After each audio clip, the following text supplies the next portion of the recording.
Hello mga sir, good morning po. So, ito yung bago naming features na e-loading machine. Bali, automatic on, automatic off na rin siya sa charging. Okay, bali, tinanggal na po namin yung battery ng tab para iwas drain. Pag na-drain po kasi yung tab, battery ng tab, nakakanyan, hindi na po nag-open yung tablet. So, siguro hindi lang sa akin ang hindi lang ako ang nakaranas doon, kaya ginawan namin ng paraan na automatic on at saka off na siya. So itong features namin, may 3 hours backup battery, 2 to 3 hours depende sa charging niya po. So yan, nakasaksak po siya. Hugutin ko yung saksakan.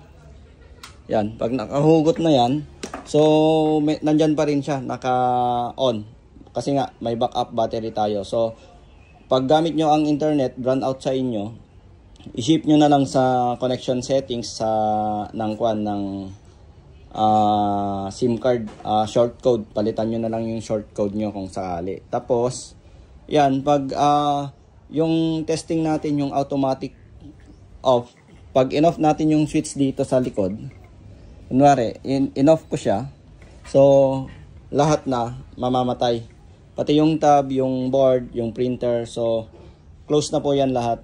Except yung printer kasi magkaiba yan. So, ngayon, kung sakaling i-on din natin yung switch, to. Pagka-on ng switch, automatic yan. Pati yung tab, nag-on na rin. Yan. So, ito yung ang maganda rito, kuwan na rin sa mga client, hindi na sila mahirapan mag-on and off sa loob, sa likod, kasi kinakapapa nila yan eh. Kakapahin ng client yan kung sakaling i-on nila. So, pag hindi techy yung client, mahirapan talaga. Ngayon, gumamit kami ng kuwan, yun nga, automatic on and off. So, wala nang battery, automatic charge na rin yung kuwan, yung tablet. So, yan, yung kuwan niya. Na-testing ko kanina. Yan. So, hintayin natin na pumunta sa menu. Yan. Yan. So, automatic na siya. Hindi na natin kailangan na i-on pa sa likod. So, sa switch lang tayo mag-on and off. So, yan, off ko. So, pag in-off yan, totally lahat. Kunwari, brand out, or pag brand out naman po, may backup battery. Kaya yun nga, gamit natin yung may backup battery. Kunwari, na-drain na yung battery. So, off na rin lahat. So, pagkuan na, syempre, i-charge nyo lang to. Then, yung switch dito sa likod, on nyo lang po yan. Automatic na po na kusa na pong mag-on din yung tab. So, yan. Bali, ito yung naidagdag na features namin para at least hindi po mahirapan yung client yung mag-a-avail sa amin. So, mga gusto mag-avail sa amin, PM lang po kami or yung page NX Bendo from sa Manila. Kung malapit po kayo sa Manila, yon, PM nyo lang po yung page na NX Bendo.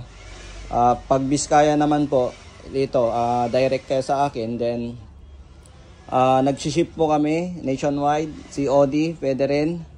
Then, deliver din, pero karamihan client, Benguet, tsaka Baguio City. So, yung mga taga Baguio City tsaka Benguet, every Saturday po ang delivery.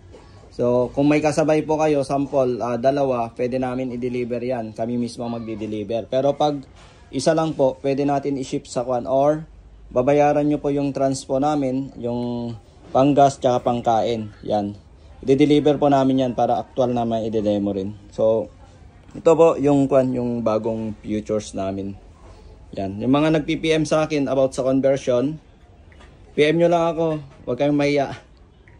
Or panoorin nyo lang po yung YouTube, yung sa YouTube channel ko, at saka yung tutorial ko sa FB, yung mga ina-upload ko. Yan. So, okay na to. Bali, tested ko na to. 24 hours kung naka-open. Hindi naman po siya umiinit. Okay naman. Napipindot naman lahat ng keyboard. Yung iba kasi hindi raw napipindot. Kaya, yan. Yun nga lang ang magiging side effect niyan, mawawalan ako ng warranty sa supplier ng tablet. Kasi nga, minodify ko na siya. So, yun, ang warranty pa rin namin as a maker, seller, builder, yun pa rin 3 months warranty. Yun. So, yung mga gusto mag-avail, message lang po ako. Yan, maraming salamat po.